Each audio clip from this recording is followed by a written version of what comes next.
Some old habits die hard, and as it turned out, this was one of them. Estelle had insisted that Gary and Dina ride with her and Russell in the old Bentley she had kept around after her parents died. It was pretentious, of course, but Dina didn't want to say anything to upset Estelle. Her sister-in-law had had a hard time sorting through her parents' old treasures, trying to decide what to keep and what to sell off for charity.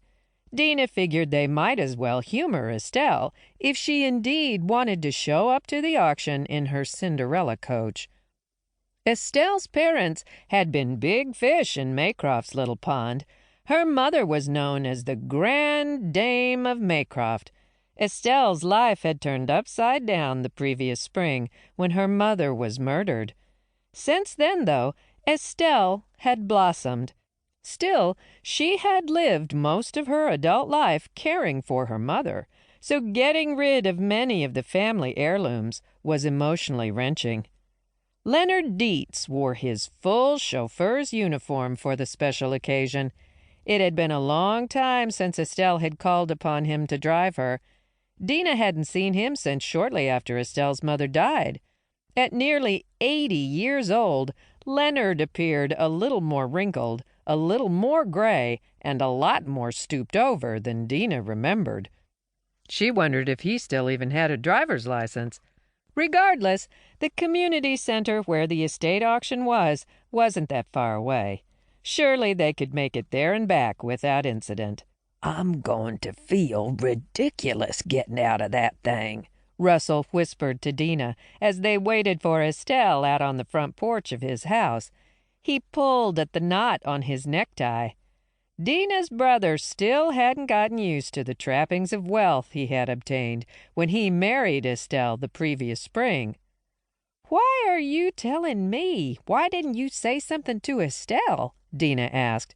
"I did, believe me, but she said this is what her mother would have wanted. Who am I to argue?" Estelle was right. Carolyn Fitzhugh would have wanted her daughter wearing a long gown, pearls, and a tiara just to remind the small town of Maycroft that the Fitzhugh name was still royalty around here.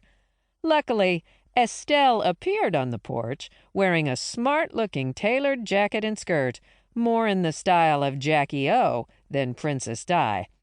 Ever since she married Russell, Estelle had metamorphosed from a drab, ugly duckling into a beautiful swan. Well, beautiful may be a bit strong, but she certainly was attractive. Gone were the unruly gray locks, replaced by a trim, stylish cut, complete with highlights and lowlights that perfectly accentuated her narrow face. Dina pictured her own hair, wondering if it was time to stop fighting the gray roots and go lighter. Mr. Dietz opened the car door. Russell walked a few steps down off the front porch and then looked back at Estelle, who stood still as a statue.